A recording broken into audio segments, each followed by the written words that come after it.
Hello students, today हम लोग discuss करेंगे बैंकिंग का लेसन क्रेडिट इंस्ट्रूमेंट, जिसमें टॉपिक हमारा है शेयर।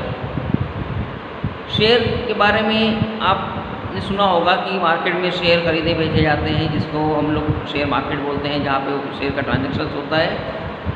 कंपनी की टोटल कैपिटल डिवाइड होती है इनटू स्मॉल यूनिट्स में। जो भी कंपनी की कैपिटल होती है वो स्मॉल यूनिट में डिवाइड कर दी जाती है और वो यूनिट की कहलाता है शेयर, इसको हिंदी में अंश बोलते हैं। तो इस तरह से हम कह सकते हैं कि share is the capital of company या it is a part of the capital of company. जब किसी कंपनी में हम अपना पैसा इन्वेस्ट करते हैं, कोई पर्सन अपना पैसा किसी कंपनी में इन्वेस्ट करता है, मीन्स उसके शेयर को खरीदता है, तो वो उसका एक प्रकार से हिस्सेदार बन जाता है, शेयर होल्डर बन जाता है। अब उस पर्सन का पैसा भी कंपनी की कैपिटल में इन्वॉल्व हो जाता है, और जब कंपनी को एनुअली प्रॉफिट होता है तो उस प्रॉफिट में उसको शेयर करता है, उसको हिस्सा दिया जाता है, उसको प्रॉफिट डिविडेंड के फॉर्म में दिया जाता है, जिसको हम हिंदी में लाभांश बोलते हैं। तो शेयर टोटल हम यही समझ सकते हैं यहाँ पर कि it is A small unit which is purchase by the person. After purchasing of this unit he become share holder. Next आता है हम लोगों का topic kinds of share. Kinds of share में इक्विटी शेयर की हम लोग बात करते हैं। इक्विटी शेयर को समता अंश बोलते हैं। इसमें इसका मेन फीचर क्या होता है कि the equity share holder face maximum risk. मतलब यहाँ पे सबसे बात क्या निकल के आती है, मैक्सिमम रिस्क, सबसे ज़्यादा जोखिम होता है, सबसे ज़्यादा रिस्क होता है इसमें। क्योंकि इक्विटी शेयर में क्या होता है, कंपनी का जब भी डिसोल्यूशन होगा या कंपनी जब भी बंद करी जाएगी या उसका जो एनुअल फाइनल ट्रांजेक्शन होगा, उसमें जो भी लोगों ने इक्विटी शेयर परचेज कर रखे हैं, जो पैसा लगा रखा है, इनको कुछ श्योरिटी नहीं होती है कि उनको पैसा समय पर मिल जाएगा या उनको डिविडेंड समय पर मिल जाएगा। Okay, in the risk they are not guarantee any dividend. उनको किसी तरह की और not guarantee for dividend. Dividend की जो लाभ मिलना है, जिस पर्पज़ से आपने किसी कंपनी के शेयर परचेज कर रहे हैं, उसकी गारंटी नहीं होती है। कितना मिलेगा, 5% मिलेगा, 6% मिलेगा, 10% मिलेगा, उसकी कोई गारंटी नहीं होती है। Because it depend upon the yearly profit, क्योंकि ये किस पर डिपेंड करता है, साल के प्रॉफिट पर डिपेंड करता है। But during prosperous year they may enjoy higher rates of return.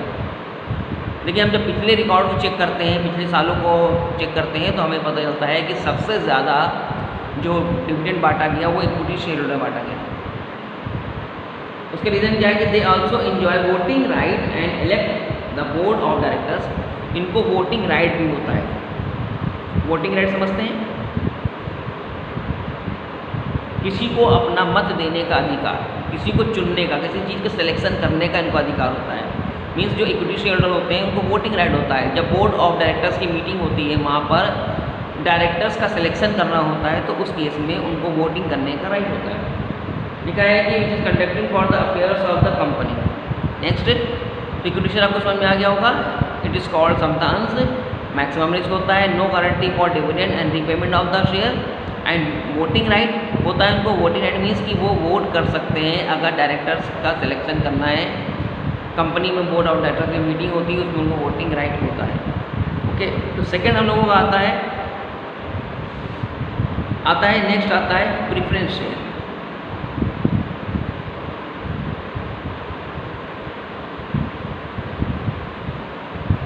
Preference share इसको बोलते हैं हिंदी में पूर्वाधिकार अंश। प्रेफरेंस से मतलब यही होता है कि किसी चीज़ को प्रेफरेंस देना। मीन्स इस तरह के शेयर होल्डर को प्रेफरेंशियल राइट होता है। नंबर 1 क्या होता है, preferential right to get profit and return of capital. इस तरह के शेयर होल्डर को, जो जिन लोगों ने प्रेफरेंस शेयर खरीदे किसी कंपनी के, उनको प्रेफरेंशियल राइट होता है to get profit and return of the capital. जब भी प्रॉफिट होगा कंपनी में, सबसे पहले इन शेयर होल्डर को प्रॉफिट दिया जाएगा, फिर उनका पेमेंट करा जाएगा, रिटर्न ऑफ कैपिटल मीन्स उनका कैपिटल का पेमेंट करा जाएगा। अब जब इनको देने के बाद पैसा बचेगा तब इक्विटी शेयर होल्डर को मिलेगा, अगर नहीं बचेगा तो कुछ नहीं मिलेगा। लेकिन एक चांसेस ये होता है, इनका जो परसेंटेज जो होता है परसेंट ऑफ प्रॉफिट,